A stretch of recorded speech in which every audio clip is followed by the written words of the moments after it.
안녕하세요.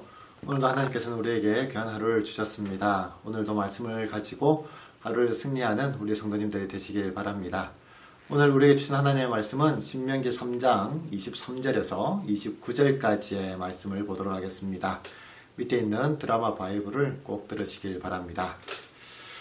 기도는 우리 그리스도인들에게 가장 중요한 신앙의 모습 중에 하나입니다. 우리의 삶과 그리고 바람을 하나님께 아뢰는 시간이고 또한 하나님의 응답을 누릴 수 있는 열쇠가 바로 기도이기 때문입니다.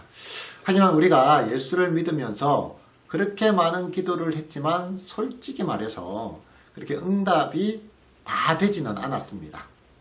우리가 그럼에도 불구하고 이렇게 계속 기도를 하는 이유가 언젠가는 하나님께서 우리의 기도를 응답해 주실 거다라는 믿음, 그 믿음을 가지고 우리가 기도를 하고 있죠. 오늘 본문에서도 기도가 등장을 합니다. 모세의 기도가 등장을 해요. 지금 한 기도는 아니고 누차 말씀을 드리지만 이제 과거에 있었던 일을 회상을 하는데 무라바 물가라고 하는 곳에서 한 기도예요. 이 무라바 물가의 사건에 대해서는 민수기 20장에 이제 기록을 하고 있습니다. 그곳에 어떤 일이 있었냐고 하면 광야 생활을 이스라엘 민족이 이제 38년간 하게 되는데, 그런데 이제 38년 동안 광야 생활을 하고 온 곳이 어디냐고 하면 그 38년 전에 그 가나안에 정탐꾼을 보냈던 가데스 바냐를 다시 또 오게 된 거예요. 38년 동안 빙글빙글 돌고 다시 그 자리에 오게 됩니다. 이때 이스라엘 민족의 심정이 어땠을까요? 원망밖에 없을 거예요. 그렇게 38년 동안 힘들게 돌아다녔는데 온 곳이 그 38년 전의 그 길로, 그 장소로 왔다라는 것은 이 하나님에 대한 원망을 가질 수밖에 없습니다. 그런데 그것보다 더 큰 원망은 뭐냐고 하면 물이 없었던 거예요. 목이 마르니까 하나님께 더 큰 원망을 하게 됩니다. 사실 광야에서 가장 중요한 것은 물입니다. 물이 없으면 절대 살 수가 없어요.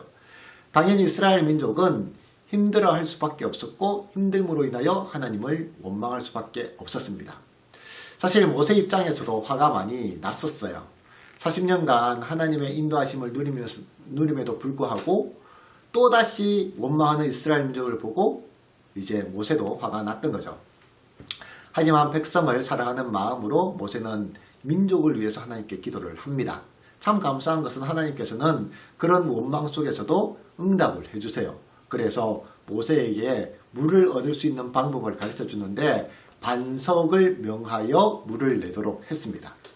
사실 과거에 르비딤에서 물이 없었을 때 하나님께서는 모세에게 지팡이로 치라라고 했어요. 그래서 반석을 침으로 말미암아 물을 얻었던 과거의 경험이 있었어요. 모세는 이번에 똑같이 반석을 칩니다. 문제는 하나님께서 모세에게 반석에게 명하여 라고 했는데 모세는 반석을 쳤던 거예요. 하지만 모세는 단순히 과거에 한 것 때문에 반석을 친 것이 아니라 백성들 때문에 화가 났던 겁니다. 이 실수 하나로 하나님께서는 모세에게 가나안에 들어가지 못함을 선포하세요. 이것이 바로 무라바 물가 사건입니다.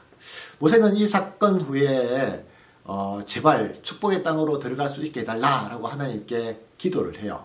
그 기도 사건을 오늘 본문에서 회고를 하고 있습니다. 근데 모세의 간절한 기도에도 불구하고 하나님께서는 모세를 가나안에 들어갈 것을 허락하지 않으십니다.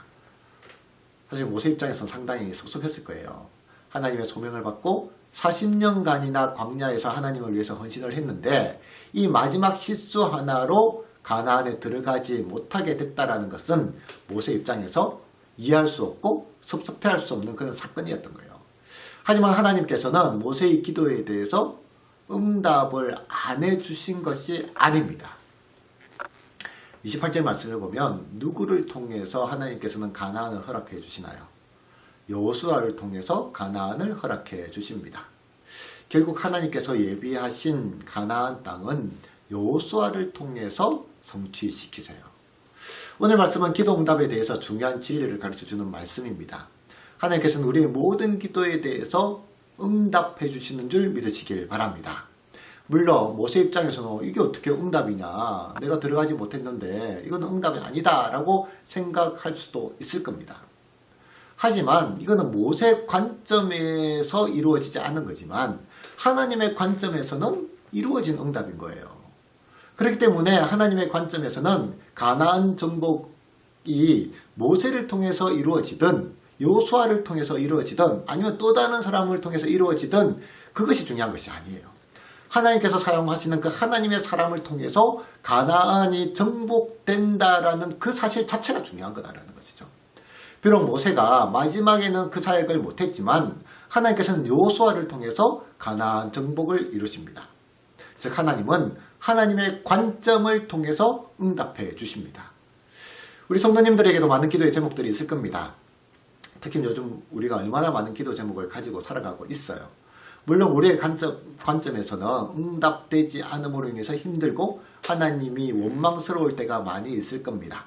하지만 우리가 보아야 할 것은 나의 관점에서 나의 기도가 중요한 것이 아니라 하나님의 관점에서 하나님의 응답이 중요한 거예요. 우리는 하나님의 관점에서 지금 우리에게 무엇을 원하시며 또한 하나님의 응답을 위해서 내가 무엇을 해야 될지를 볼 줄 알아야 됩니다. 기도는 엄밀히 말해서 주체가 우리가 아니에요. 모든 기도의 주체는 하나님이십니다. 오늘 하루 나의 기도가 아닌 하나님의 응답을 통해 살아계신 하나님을 체험하는 귀한 날이 되길 주님의 이름으로 간절히 축원드립니다. 우리 오늘 말씀을 가지고 우리가 적용해야 될 내용은 당신이 가지고 있는 요즘 가장 중요한 기도는 무엇입니까? 그리고 당신을 통해 하나님의 응답을 이루어질 수 있도록 오늘 무엇을 해야 되겠습니까? 그 도구로서 오늘 하루의 삶을 살 것을 결단하시길 바랍니다. 그리고 기도 제목은 모든 기도에 응답 주시는 하나님을 믿고 감사하게 하옵소서. 삶의 모든 문제 속에서 하나님의 응답이 이루어질 수 있도록 하옵소서. 마지막으로 모든 국민이 하나님의 응답에 귀를 기울이게 하옵소서. 오늘 마지막으로 여러분이 들을 찬양은 요게벳의 노래라는 찬양입니다. 모세의 어머니 요게벳의 노래를 가지고 이제 만든 찬양인데 이 모세 어머니의 기도, 그 기도를 생각하면서 오늘 하루 모든 기도에 대해서 응답받는 우리 성도님들이 되시길 바랍니다. 감사합니다.